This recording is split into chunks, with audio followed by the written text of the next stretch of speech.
누가복음 17장 3절에서 4절 말씀을 다 같이 봉독하시겠습니다. 너희는 스스로 조심하라. 만일 내 형제가 죄를 범하거든 경고하고 회개하거든 용서하라. 만일 하루에 7번이라도 내게 죄를 짓고 7번 내게 돌아와 내가 회개하노라 하거든 너는 용서하라 하시더라. 아멘. 말씀의 제목을 다 함께 따라해 주시길 바랍니다. 하루에 7번 용서할 수 있을까? 하루에 7번 용서할 수 있을까? 왜 교회는 갈등과 분쟁이 많은지 모르겠어요. 저희 교회 말고 저희 교회는 그래도 갈등과 분쟁이 없는 편이에요. 그런데 제가 북미 미국의 순복음 교단에 총무를 하면서 교회마다 갈등으로 깨어지는 것을 중재하기 위해서 미국 전역을 출장 다녔었어요.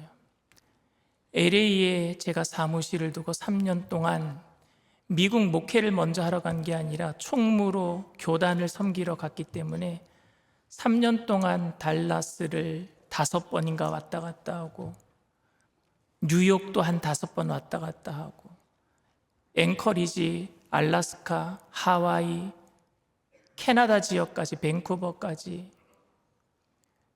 얼마나 비행기를 많이 탔는지 몰라요. 미국에는 택시가 비행기예요. 어떤 교회는 목사님이 자신을 반대하는 그 교인이 너무너무 싫어서 그 교인이 좋아하는 교회 마당에 감나무를 심어놓은 걸 목사님이 다 꺾어버렸어요. 그리고 자신이 한 일이 아니라고 거짓말을 하고 교회는 자기가 싫어하는 목사님이 그 감나무를 꺾어 놓았다라는 심증은 있는데 물증은 없어서 교회의 목사가 거짓말을 한다고 소문을 내어서 결국 목사는 교회의 그 모든 성도님들이 들어오는 걸 막기 위해서 강력 접착제로 교회의 문을 다 발라버렸어요. 그 소식을 듣고 제가 그 교회에 중재하러 간 적도 있고 또 어떤 교회는 목사가 더 이상 목회하기 너무너무 힘들다고 성도님들에게 이제 목사 저는 떠나겠습니다. 목회 그만두겠습니다. 후임자를 청빙해 주세요. 그래서 교인들이요 청빙 절차를 거쳐서 후임자를 초청했는데 후임자가 저 멀리 미국에서는요 가까운 곳에서 목사님이 오시는 게 아니라 달라스 지역이면 저 멀리 비행기 타고 멀리서 오신 분을 그 도착한 그날 전임 목사님이 저 다시 목회하고 싶습니다 이래버렸어요. 그랬더니 성도님들이 반이 나눠진 거예요. 우리 목사님 불쌍하다, 우리가 더 섬겨야 된다 하자는 전임 목사파가 생기고 후임 목사 모셨으니 후임 목사랑 같이 목회해야 됩니다. 전임 목사님 나가십시오. 그래서 한 지붕 두 가족이 돼서 주일날 예배를 어떻게 드리냐, 전임 목사님은 본당에서 후임 목사님은 식당에서. 그런 교회에 중재하러 간 적도 있고 또 어떤 교회는 순복음 교단에 소속되어 있는 재산권이 많이 있는 교회인데 후임자가 교단을 탈퇴하고 자신이 그 재산권을 가지려고 한다는 속셈이 있다고 성도들이 주장을 해서 제가 그것을 듣고 그 목사님 만나서 교단 탈퇴하면 안 된다 권면하러 만나러 간 적도 있고 그 외에도 너무 많은 일들이 있는데 이거 오늘 설교 시간에 다 얘기 못할 정도로 이민교회는 갈등과 분쟁의 연속이었습니다. 그런데 교회는 이런 갈등이 일어나면 서로 절대 용서하지 못합니다. 저는 스스로 용서하고 문제를 자발적으로 해결하는 교회를 거의 본 적이 없습니다. 누군가가 중재하러 가야 되고 아니면은요 변호사들이요 파이팅하게 합니다. 싸워라. 그래서 수임료만 받아먹고 교회가 돈 다 떨어지면 이제 그만 싸우는 거예요. 미국이 그랬어요. 왜 그렇게 교회는 분쟁과 싸움이 많을까? 어떤 분은 세상에는 술이 있어서 잊어먹고 용서하는데 교회에는 술을 용납하지 않기 때문이라고 얘기를 합니다. 근데 저는 그 말에 동의할 수 없습니다. 술을 먹고 다 잊어버리고 용서하자고 하지만 술이 깨면은요 또다시 마음의 원한이 고개를 들 수 있는 것이고 사실 술을 먹고 용서하는 일보다는 술을 먹고 싸우는 일이 더 많잖아요, 세상에는.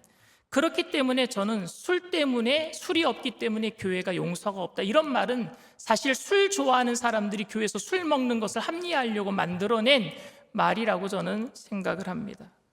어쨌든 교회는 세상보다 갈등과 분쟁이 많은 것은 사실입니다. 그 이유가 여러분 무엇이라고 생각하십니까? 왜 교회는 세상보다 분쟁과 갈등이 많겠습니까? 첫 번째 이유는 너무 자주 사역으로 인해서 우리가 만나고 있기 때문이라고 저는 생각을 해요.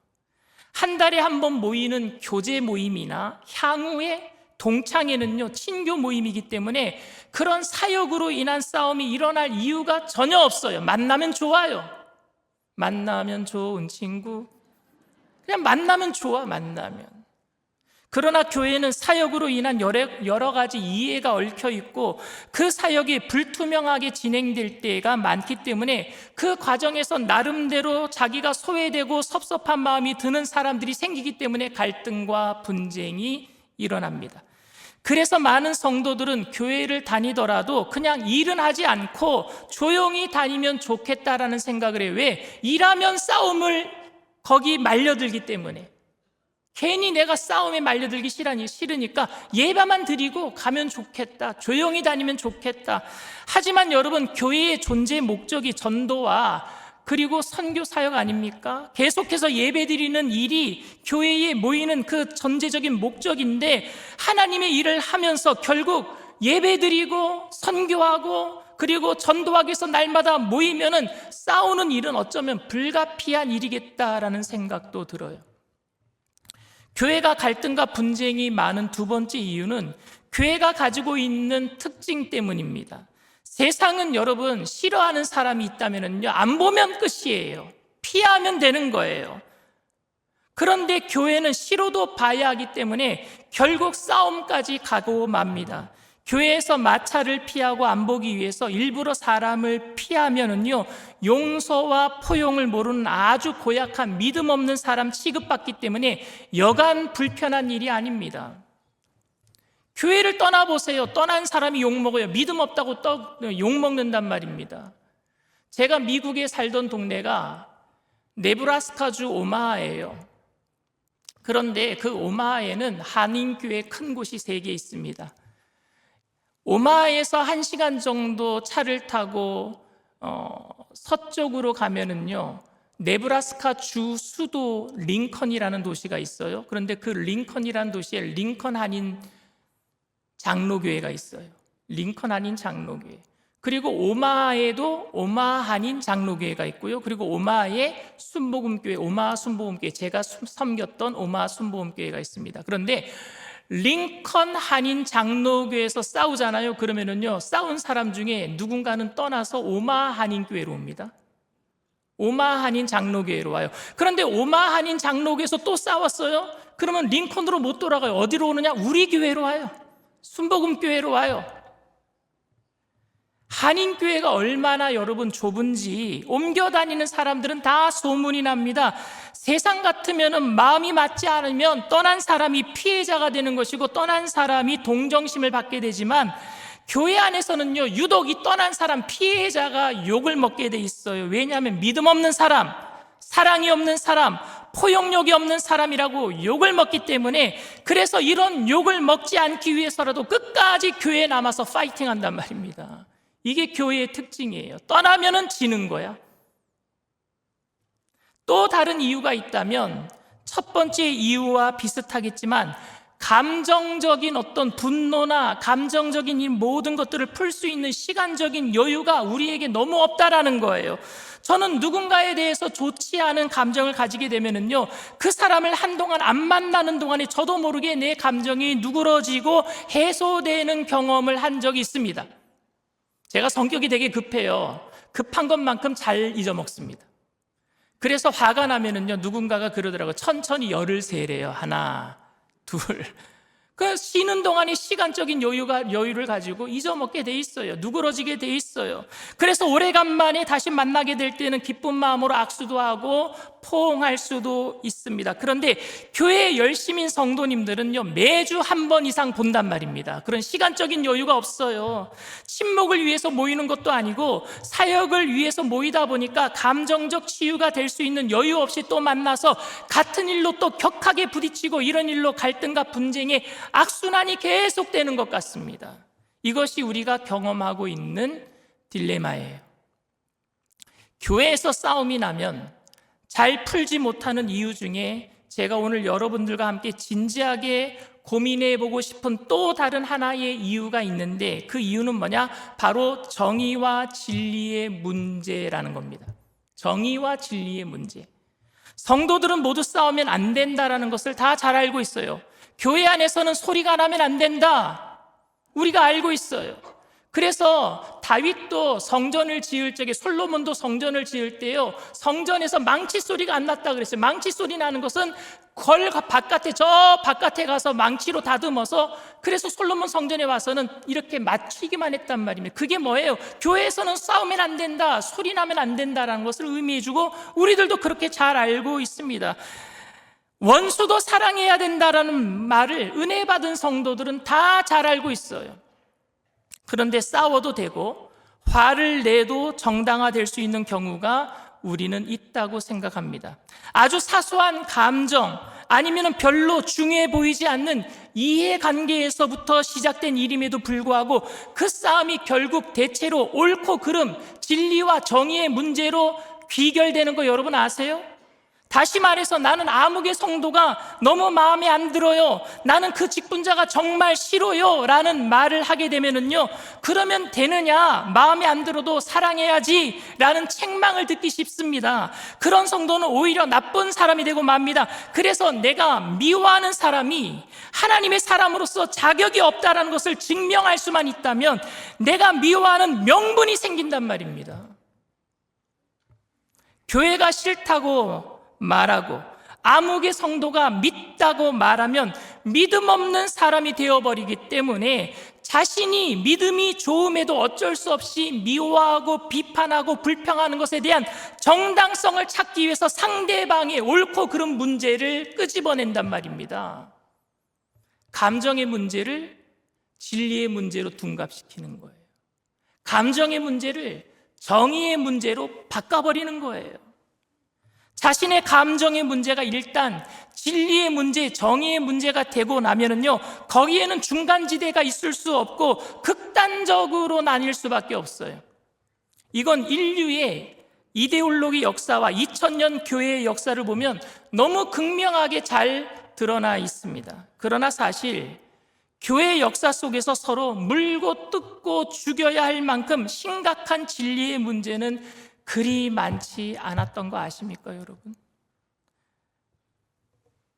구도자의 입장에서 함께 고민하고 풀어보면 될 수도 있었고, 조금만 더 이해하고 기다려 주었으면 되었을 문제도 많았습니다. 그런데 교회는 언제나 이것을 진리의 문제, 정의의 문제로 만들어버렸어요.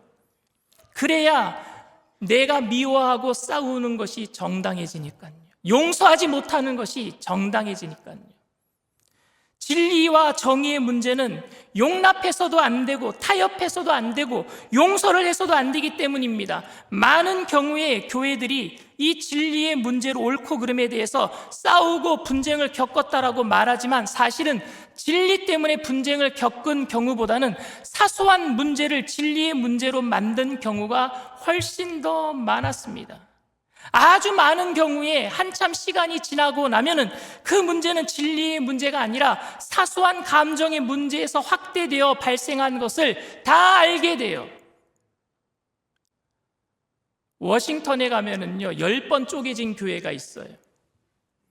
진리의 문제라고 그래서 쪼개지고 그런데 그 진리의 문제가 아니라 그들이 왜 쪼개진 줄 아십니까?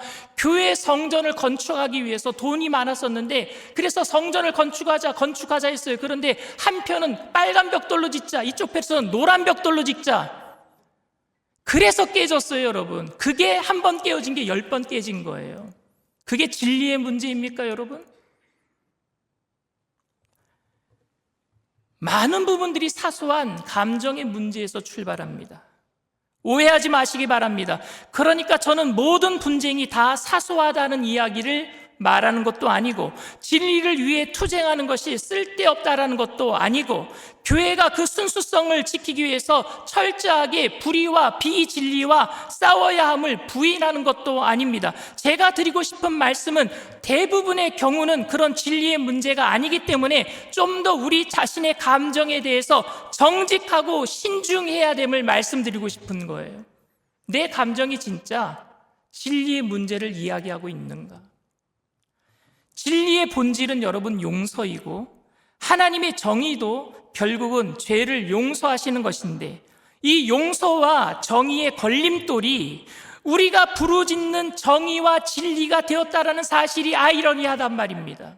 내가 부르짖고 있는 정의와 진리가 하나님의 정의와 진리를 가로막는 걸림돌이 되지는 않았습니까? 그러니까 교회는 늘 용서를 말하지만 사실은 용서할 줄 모른다라는 것이고, 그렇게 용서를 하지 못하는 그런 심각한 이유는 용서가 의롭지 못하다라고 생각하기 때문이에요. 내가 용서하는 것이 불의하다라고 여겨지는 거예요. 우리는 우리의 죄를 용서받았음에도 불구하고 죄를 용서하는 일에 익숙하지 못합니다. 죄를 용서하는 것은 정의롭지 않은 일이라고 생각하는 거예요. 더 심각한 문제는 그렇기 때문에 용서하기 싫은 사람이 있으면 그 사람을 용서해서는 안 될 사람으로 만들어버린다라는 겁니다. 우리는 다 모든 사람들을 사랑해야 함을 압니다. 우리는 원수도 사랑해야 한다는 것을 압니다. 하지만 우리가 사랑해서는 안 될 경우가 있다라고 생각하는데, 그것은 바로 진리와 정의에 어긋난 사람은 사랑하면 안 된다라고 여기는 것입니다. 그것은 불의한 것이니까요. 불의한 것을 내가 사랑하면 안 되기 때문에 사실은 사소한 문제도 나를 정당화시키기 위해서 불의한 일로 만들어버리고 있지는 않습니까? 그런 의미에서 저는 많은 사람들이 용서하기 싫은 사람이 있으면 용서해서는 안 될 사람으로 만들어버리기 때문에 교회에 한번 분쟁이 생기면 해결이 어렵다라고 여겨집니다. 왜? 제가 겪었던 문제니까요. 저는 미국에 선교사로 2010년에 출발했을 때 담임 목사로 간 게 아니에요. 미국 교단, 순복음 교단 섬기려고 행정총무로 갔어요. 행정총무로 가니까 담임 목사는 교회에서 사례비를 받지만 행정총무는 사례비를 못 받잖아요. 그래서 여의도에서 3년 동안 저의 사례비를 계속 보내준 거예요, 미국으로. 근데 문제가 생겼어요. 한국에서 미국으로 사례비를 보내주는데 사례비만 갖고 사느냐? 아니거든요. 한국에는 집이 있었잖아요, 저한테. 근데 미국에는 집이 없어요. 그래서 한국에서 저에게 집값까지 보내준 거예요. 사례비 플러스 집값. 처음 3년 동안 제가 LA에서 살았어요. 오렌지 카운티에서 살았어요. 혹시 여기서 오렌지 카운티에서 살아보신 분 계세요? 거기 집값 엄청 비싸요. 거긴 집을 살 수도 없어요. 그래서 렌트로 삽니다. 월세로 사는 거예요, 월세로. 근데 그 월세로 들어오는 돈은 제가 한 번도 제 통장에 받아본 기억이 없어요. 왜? 집주인한테 바로 들어가니까. 근데 그 돈이 꽤 됐단 말입니다. 근데 한국에서는 저를 불의하다라고 생각하는 사람들이 생겨난 거예요. 뭐냐? 사례비를 제일 많이 받아간다. 여의도 순복음교회에서 사례비를 제일 많이 받아간다. 왜? 내가 받는 사례비 플러스 집값 하면은요, 이건 진짜 높은 사례비예요. 그래서 아무도 모르게 전체 사인 받는 서류에 맨 밑에다 제 서류를 넣었어요. 집값을 안 주는 사례비를 깎는 서류를 넣었어요. 그리고 그걸 사인을 받아버린 거예요. 그래서 제가 3개월 동안 사례비를 받지 못했어요. 너무너무 화가 났어요. 그 일을 계획한 사람을 알게 되었어요. 그 사람이 너무 미웠어요. 이사장 목사님이 3개월 이후에 다 원상 회복시켜 주셨지만 그 일을 계획한 사람이 용서가 되지 않는 겁니다. 그래서 저는 목사임에도 미움 때문에 그 사람을 용서하지 못하는 것을 정당화하기 위해서 그 사람이 정의와 진리를 그르치는 사람으로 만든 적이 있어요. 제가 원했던 게 뭔지 아십니까? 복수였어요. 목사가 복수하려고 했다니까요. 왜냐하면 우리 가정을 3개월 동안 힘들게 했으니까. 그렇게 복수하기 위해서 어떻게 하면 내 복수가 정당화될까 하는 것을 찾았던 것입니다. 그 사람이 정의롭지 못하다면, 약한 자를 괴롭히고 하나님의 영광을 가리우는 자라면 화해하지 않아도 되고 용서하지 않아도 되는 것이 정당해지는 겁니다. 저는 그렇게 생각했어요. 여러분, 모든 교회의 분란이 여기서 시작이 되는 거예요. 그리고 교회가 전쟁을 일으켰던 십자가 전쟁도 여기에서 시작이 된 겁니다. 사소한 감정 때문에. 그럴듯한 이유인 하나님의 영광이라는 이름으로, 하나님 나라를 이룬다라는 이름으로 우리가 해왔던 일이지만, 사실은 그 중심에는 우리 안에 미움을 정당화시키기 위한 구실을 찾았던 것 아닙니까, 여러분? 물론 주님은 정의롭지 못한 것을 용납하고 타협하라고 말씀하시지는 않으셨습니다. 그래서 만일 형제가 죄를 범하거든 그를 경고하라 라고 오늘 본문에 말씀하고 있어요. 그러나 하지만 회개하면 용서하라라고 말씀하고 있습니다. 3절 말씀입니다. 너희는 스스로 조심하라. 만일 네 형제가 죄를 범하거든 경고하고 회개하거든 용서하라. 그런데 저는 3절 말씀은 이해가 돼요. 근데 4절 말씀에 가서 이해가 안 되는 거예요. 어떻게 이런 말씀을 하시는지 4절 말씀입니다. 만일 하루에 7번이라도 내게 죄를 짓고 7번 내게 돌아와 내가 회개하노라 하거든 너는 용서하라 하시더라. 이와 비슷한 말씀을 예수님께서는 마태복음 18장에 베드로에게 하셨어요. 내가 하루에 7번 정도 용서하면 되겠습니까? 그런데 베드로에게 뭐라 그랬어요? 하루에 7번씩 70번이라도. 마태복음 18장 21절에서 22절 말씀입니다. 그때 베드로가 나와 이르되 주여, 형제가 내게 죄를 범하면 몇 번이나 용서하여 주리이까? 7번까지 하오리이까? 예수께서 이르시되 내게 이르노니 7번뿐 아니라 7번을 70번까지라도 할지니라. 7번을 70번 뭐예요? 7 곱하기 70, 490번을 하래요. 490번. 하루에 똑같은 죄를 짓고 오는 사람에게. 이 말씀이 저에게 어려운 이유는 단순히 그렇게 하루에 490번씩 내가 용서할 수 있는가, 용서의 능력이 나에게 있는가 없는가, 이 문제가 아니라 똑같은 죄를 반복하면서 찾아오는 회개하는 사람, 그 사람의 회개를 진정한 회개라고 볼 수 있겠는가? 이거 불의한 것 아닙니까, 여러분? 나를 얕잡아 보는 거 아니에요, 지금. 나를 업신여기는 거잖아요. 내가 그렇게 쉽게 보입니까? 아침에 회개하고 또 회개하고 또 회개하고 내가 또 속아줄 줄 알고요? 어떻게 이런 사람을 여러분 용서할 수 있습니까? 한 번은 봐줄 수 있지요. 2번은 실수라고 여길 수 있죠. 그런데 3번째 똑같은 죄를 짓고 와서 잘못했다라고 말하고 있다면 이 사람은 지금 회개하고 있는 것이 아니라 지금 저를 놀리고 있는 거잖아요. 불의하잖아요. 이런 사람을 용서해 주는 것은 정당한 일이 아니잖아요, 여러분.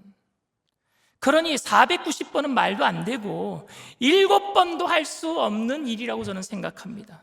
너무 어이없어 화가 나지도 않을 것 같아요. 이게 어떻게 정의로운 일입니까? 황당한 일이죠. 진정으로 회개하지 않는 사람을 용서하는 것은 여러분 불의한 일입니다. 그와 타협하는 거예요. 눈 감아주는 겁니다. 그렇기 때문에 회개하면 용서해 주라는 주님의 말씀도 우리의 상황에 비추어 보면요, 말도 안 되는 비현실적인 상황이에요. 그러니 별로 마음에 와닿지도 않습니다. 그런데 왜 주님은 우리에게 이런 요구를 하고 있느냐 말입니다. 주님은 지금 요구하고 있어요. 그것은 똑같은 죄를 저지르고 계속 와서 용서해 달라고 하는 사람이 나를 얕잡아 보고 나를 비웃으면서 나를 속이면서 그렇게 불의하게 보인다고 할지라도 그를 용서해 주라는 예수님의 사랑으로 받아들입니다. 하루에 7번씩 똑같은 죄를 짓고 찾아와서 형식적으로 입술 발림으로 용서를 구하는, 그게 불의라고 할지라도 그래도 용서하라는 말입니다. 불의하게 보여도 용서하라는 말입니다. 진심으로 회개하지 않는 것 같아도 용서해 주라는 말입니다. 아니, 그냥 모두를 용서하겠다는 마음으로 살라라는 말이에요. 용서는 불의해 보일 수 있다는 사실을 인정하는 것이 중요합니다. 내가 용서해 주는 사람이 불의해 보일 수 있어요. 그래도 용서해 주는 게 중요한 거예요. 주님은 그 말씀을 하시고 싶었던 겁니다. 우리의 죄를 용서하기 위해서 수없는 배신과 범죄를 행하는 우리를 무조건 사랑하시는 것이 부당해 보인다면, 그럼에도 그것을 무조건적인 사랑이라고 우리가 부를 수만 있다면, 그래서 우리가 그것을 복음이라고 말할 수만 있다면, 용서함의 가장 큰 장애물은 우리가 진리라고 말하고 우리가 정의라고 말하는 그것임을 우리는 인정해야만 됩니다. 내가 말하고 있는 정의, 내가 말하고 있는 진리가 주님의 정의와 진리를 부당하다라고 여긴단 말입니다. 그래서 용서 못하겠습니다. 다시 말씀드립니다. 정말 죽을 수밖에 없는 죄인을 용서하시고 말도 안 되는 엄청난 그 사랑을 위해서 이 땅에 오셔서 고난의 길을 가신 그 엄청난 사랑 때문에 영원한 기업을 소유하게 되었다라고 말하고, 그 소유하게 되었다고 말하고 있는 우리들이 바로 이 복음 앞에서 정말로 진리와 정의를 말하고 있습니까? 예수님이 말하고 있는 정의와 진리를 말하고 있습니까? 아니면 내 감정 때문에 정의와 진리로 내 감정을 포장하고 있지는 않습니까? 아니면 용서하는 것이 부당하다라는, 불의하다라는 자세로 상대방을 아직도 그렇게 대하고 있지는 않습니까? 그렇다면 분쟁과 다툼에 불가피한 상황에서 도대체 우리가 복음의 능력이라고 하는 그 예수님의 사랑은 어떤 능력을 가지고 있다란 말입니까? 그것을 우리가 고민해 보지 않을 수 없단 말입니다. 우리가 지금 이 시간에 너무 기초적인 이야기처럼 여러분들에게 들릴지 모르겠지만 성탄의 메시지는 여러분 용서의 메시지입니다. 이 땅에 임한 평화가 하나님께서 부당해 보이는 어처구니 없는 사랑을 베풀어 주심으로 임한 줄 믿습니다. 그런 우리들을 7번씩 70번이라도 용서해 주는 것이 여러분 정당한 일이겠습니까? 그런데 하나님은 그렇게 하셨단 말입니다. 그게 성탄의 의미, 용서인 줄 믿습니다. 요즘 미운 사람이 너무 많아요. 야당은 여당이 믿고, 여당은 야당이 믿고, 진보는 보수가 믿고, 보수는 진보가 믿고, 나와 생각이 다른 사람들이 믿고, 아무런 관계도 없는 사람들까지 심지어 미워해서 묻지마 폭행까지 하고 있는 이 시대에 교회 안에서도 사람들의 말과 행동이 너무 못마땅해서 생긴 미움의 상처가 내 자리에 잡고 있지는 않습니까? 교회 안에서 받은 상처는 더 나아질 것이라는 기대감보다는 오히려 점점 더 악화될 것 같은 불안감 때문에 그 현실감 속에서 절망으로 살아가고 있는 우리들의 모습을 발견할 때가 있어요. 교회를 포기하는 것 같아요. 믿음 생활을 포기하는 것 같아요. 믿어서 뭐하나, 나와서 뭐하나. 그런 사람들을 볼 때마다 더 마음이 아픕니다. 그들도 아프겠지만 저도 아파요. 그래서 저는 이번 성탄절을 맞이하면서 여러분들과 함께 용서를 묵상해 보고 싶습니다. 주님이 우리를 어떻게 용서하셨나? 사랑하는 성도 여러분, 우리의 마음속에 용서할 수 없었던 사람, 용서하는 것이 정말 부당하다라고 생각되었던 그 사람을 이제 여러분들의 마음에서 놓아주시길 바랍니다. 이제 그만 부당하다는 이유로, 정의롭지 못하다는 이유로 마음에 둔 분노와 미움에 더 이상 뿌리를 내리지 못하도록 용서하고 우리의 마음을 치유하게 되기를 바랍니다. 정당하지 않아 보이지만, 이것이 옳은 일이 아니라는 생각에 지금도 밤잠을 이룰 수 없을 만큼 억울하지만, 그래서 그 사람을 생각할 때마다 마음에서 쓴물이 올라오지만 그것을 십자가를 끌어안고 여러분들의 마음에서 내려놓게 되기를 바랍니다. 성탄의 위대함은 바로 이 용서의 위력에 있습니다. 하나님은 우리를 자녀 삼으시면서 우리가 하나님과 원수 되었던 것을 잊어버리기로 했어요. forgot, 잊어버리셨어요. 그래서 용서하다는 의미가 잊어버렸다는 의미와 똑같아요. forget, forgot, 잊어버리셨어요. 이번 성탄절을 통해서 예수 그리스도를 통한 용서의 은혜가 여러분들의 마음을 따뜻하고 편안하게 해 주었으면 좋겠습니다. 여러분들의 마음속에 뿌리 내리고 있는 그 원망과 미움으로 절대로 용서할 수 없고 내 평생 잊지 않고 내 마음에 새겨두고 기억하겠다라고 다짐했던 모든 것들을 이 성탄절에 여러분들이 내려놓고 잊어버릴 수만 있다면, 그것이 진정으로 저희들의 마음을 따뜻하게 만들고 세상을 따뜻하게 변화시킬 것이라고 저는 믿어 의심치 않습니다. 혹시 부족한 목사로서 여러분들에게 혹이라도 부지 중에 제 마음속에 있는 어리석음이나 미움 때문에 상처가 되었다면 이 자리를 빌어서 여러분들 용서해 주시기를 바랍니다. 예수님께서 우리를 그저 용서해 주시기 위해서 이 땅에 오신 줄 믿습니다. 우리 또한 하루에 7번씩 70번이라도 용서할 수 있는 그저 마음이 따뜻한 주님의 자녀들이 다 될 수 있으면 좋겠습니다. 그렇게 용서로 이 땅을 변화시켜 나가는 저와 여러분들 다 되시기를 주님의 이름으로 축원을 드립니다. 이 시간 말씀을 생각하시면서 잠시 묵상으로 기도해 주시기를 바랍니다. 오늘 저희 교회에 처음 나오신 분이 계십니까? 주님은 여러분들의 과거를 다 잊어버리기로 하셨어요. 여러분들의 모든 죄를 생각지도 아니하시기로 작정하셨어요. 그리고 오늘 여러분들을 이 자리로 불러주신 줄 믿습니다. 그 주님의 용서에 믿음으로 일어나게 되기를 바랍니다. 영원한 생명을 얻고 나도 이제 주님께서 나를 그렇게 용서하신 그 사랑으로 따뜻한 가정을 만들고 따뜻한 이 사회를 만들기를 원합니다. 결단하시는 분들은 믿음을 가지고 그 자리에서 일어나 주시길 바랍니다. 인터넷상에서 TV상에서 예배드리는 그 자리에서도 주님의 용서를 내가 믿음으로 받아들이고 영원한 생명을 얻고 이 세상 가운데 주님의 사랑을 전하며 살겠습니다 하시는 분들도 어느 자리에서든지 예배드리는 곳에서 믿음을 가지고 일어나 주시길 바랍니다. 믿음으로 일어나신 분들은 제가 하는 기도를 따라해 주시길 바랍니다. 하나님 아버지, 저는 죄인입니다. 어디에서 와서 왜 살며 어디로 가는지 알지 못하고 방황하며 살았습니다. 저의 죄를 위하여 십자가에서 죽으시고 부활하신 예수님을 제 구주로 모셔드립니다. 저는 하나님의 자녀가 되었습니다.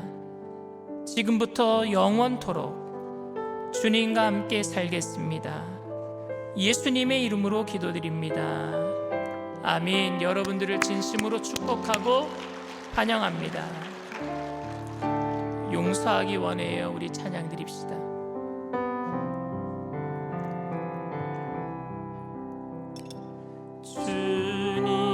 주님은 나의 죄와 허물 모두 사해 주셨으니 나도 형제의 잘못과 부족함 용서하기 원해요. 주님은 나의 죄와 허물 주님은 나의 죄와 모두 사해 주셨으니 나도 형제의 잘못과 부족함 용서하기 원해. 내가 아직 죄인 되었을 때 내가 아직 죄인 되었을 때 주 날 사랑하셨으니 나도 자매의 모습 있는 그대로 사랑하기 원해.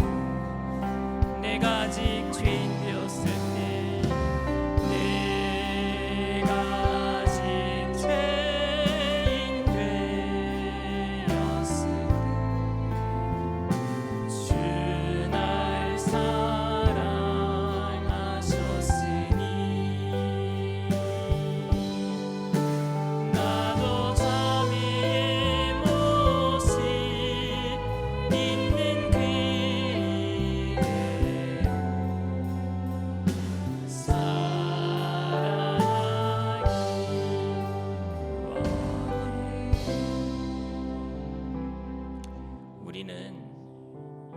용서하겠다 하면서 덧붙이는 말이 있어요. 용서하겠다 그래 놓고 뭐라고 얘기하느냐?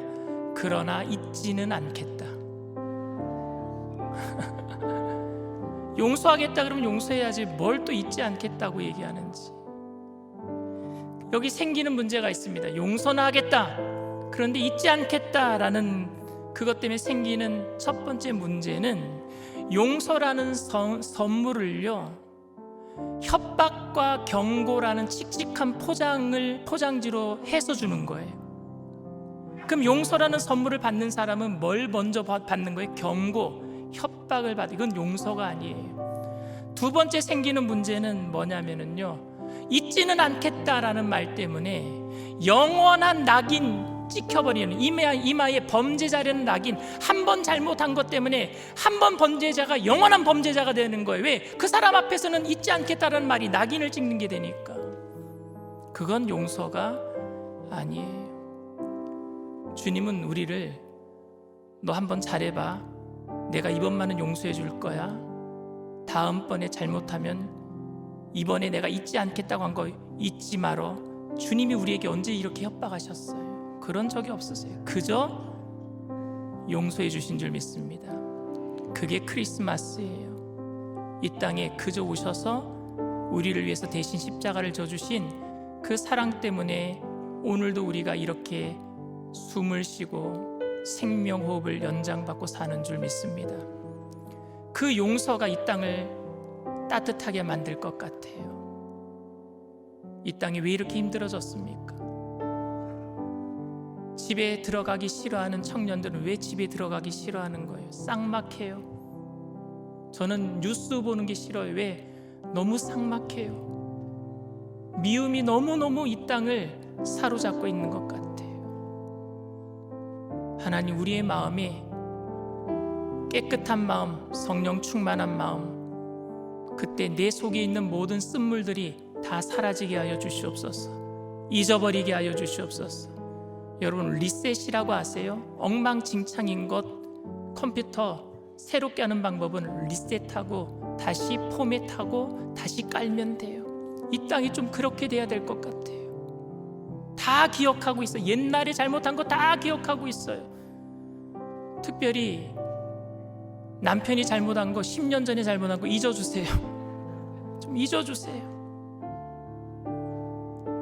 다 잊어버릴 때에 주님께서는 그곳에 새로운 생명력으로 하나님의 질서로운 창조의 역사를 이뤄가게 될 줄 믿습니다. 하나님, 우리의 마음에 결단합니다. 성령님 도와주세요. 성령, 이 땅을 불쌍히 여겨주세요. 우리 가정의 자녀들 새롭게 해주세요. 우리 교회를 새롭게 해주세요. 우리 주님 세 번 부르고 통성으로 간절히 기도합니다.